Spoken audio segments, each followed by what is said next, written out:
Hello, dear students. Welcome to the seventh class of English Pedagogy. And in today's class, we are talking about teaching learning material. Let's crack যে সর্বপ্রথম আমরা একটা কথা বলি, আমরা সবগুলি topic one by one touch করছি এবং প্রত্যেকটা টপিকে খুব ডিটেলে আমরা পড়ার চেষ্টা করছি। সো আজকের এই যে পিডিএফটা রয়েছে সেটা ইংলিশ অ্যান্ড বেঙ্গলি দুটোতেই রয়েছে। তো তোমরা যারা ইংলিশে কমফোর্টেবল তোমরা সেটা দেখতে পারো, তোমরা যারা বেঙ্গলিতে কমফোর্টেবল তোমরা বেঙ্গলিতেও দেখতে পারো। সঙ্গে এই পিডিএফটা কিন্তু ড্রাইভ অ্যান্ড ওয়েবসাইট দুটোতেই আপলোড করা হচ্ছে এবং ক্লাসটাও দেওয়া দেওয়া হবে সঙ্গে। এরপর কনসেপ্ট ম্যাপ, নেক্সট থাকবে তোমাদের জন্য মক টেস্ট, আরও যা যা দরকারি বিষয়গুলি আছে যেমন টপ এমসিকিউজ যেগুলি তোমাদের দরকার থাকে সেগুলি তোমাদেরকে প্রোভাইড করা হবে। টপ এমসিকিউ আমরা সব টপিকের উপরই প্রোভাইড করি। সো এখন আর কোনো সময় নষ্ট না করে আমরা এখন চলে যাচ্ছি class. So teaching aids are essential in every classroom.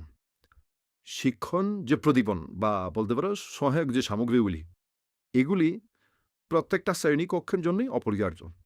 Offering numerous benefits such as enhancing learners, reading comprehension skills, illustrating and reinforcing concepts, providing differentiated instruction, and alleviating anxiety and boredom by presenting information in novel and engaging ways. এর অর্থ কি? এর অর্থ হচ্ছে সহায়ক সামগ্রী বলো বা শিক্ষণ প্রদীপনই বলো, টিচিং এইডসই বলো, প্রতিটি শ্রেণীকক্ষের জন্য আমরা কি জানি সেটা অপরিহার্য, যা শিক্ষার্থীদের পঠন অনুধাবন ক্ষমতা বৃদ্ধি করে, যেটা হচ্ছে কম্প্রিহেনশন স্কিল, সেটাকে বৃদ্ধি করে, বিভিন্ন ধারণা চিত্রিত এবং সুদৃঢ় করা, যেমন কোনো একটা কনসেপ্টই হোক বা কোনো একটা ইলাস্ট্রেশনই হোক সেটা যে ভালো করে বুঝতে পারা, ভিন্ন ধর্মী নির্দেশনা প্রদান করা। তুমি যেমন ডিফারেন্সিয়েট করছো ইনস্ট্রাকশনের মধ্যে সেটা কিন্তু সম্ভব হয় শুধুমাত্র টিচিং এইডসের মাধ্যমেই। নতুন ও আকর্ষণীয় উপায়ে তথ্য উপস্থাপনের মাধ্যমে উদ্বেগ এবং একঘেয়েমি দূর করার মতো অসংখ্য সুবিধা প্রদান করে।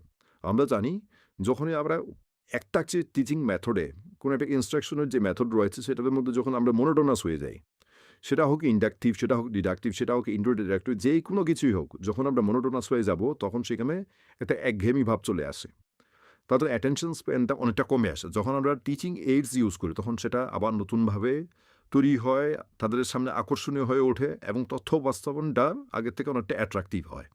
তো এই ব্যাপারগুলি মাথায় রাখতে হবে, সেই কারণে টিচিং লার্নিং ম্যাটেরিয়ালসের উপর এত জোর দেওয়া হয়, বিশেষ করে চাইল্ড ডেভেলপমেন্টের প্যাডাগজিতে। এবং মডার্ন ক্লাসরুমে আমরা যখন ছোটো ছিলাম তখন আমরা দেখতাম যে টিচাররা যে কোনো একটা টপিকের উপর কোনো একটা বই নিয়েই পড়িয়ে দিতেন, ওনাদের মুখ থেকে যেটা বের হতো সেটাই বানিয়েছিল, সেটাই মাস রজত্বের কথা ছিল। কিন্তু আজকের দিনে কিন্তু সেটা নয়, তোমাকে টিচিং এপস ইউজ করতেই হবে, দেন ইট উইল বি মিনিংফুল। কারণ একটা ক্লাসে আমরা অন অ্যান এভার যদি 40 স্টুডেন্টস ধরি তো সবাই কিন্তু আমাদের কথায় কানেক্ট করতে পারে না। তো কানেক্ট করাতে হলে টিচিং এইডস ইউজ করতে হবে।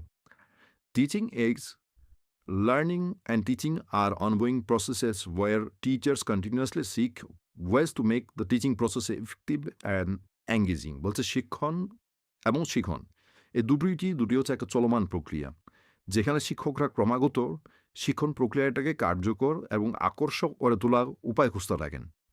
Language teaching is a dynamic process. ভাষা শিক্ষা হলো একটি গতিশীল প্রক্রিয়া। And teachers are well versed with the objectives of teaching English. বলছে শিক্ষকরা ইংরেজি শেখানোর উদ্দেশ্যগুলি সম্পর্কে সুপরিচিত। Teaching materials should be selected with this objectives in mind to develop skills such as reading, understanding, listening and speaking. বলছে পঠন, অনুধাবন, শ্রবণ এবং কথনের মতো দক্ষতাগুলো বিকাশের জন্য এই উদ্দেশ্যগুলিকে মাথায় রেখেই শিক্ষণ উপকরণ নির্বাচন করা উচিত। তো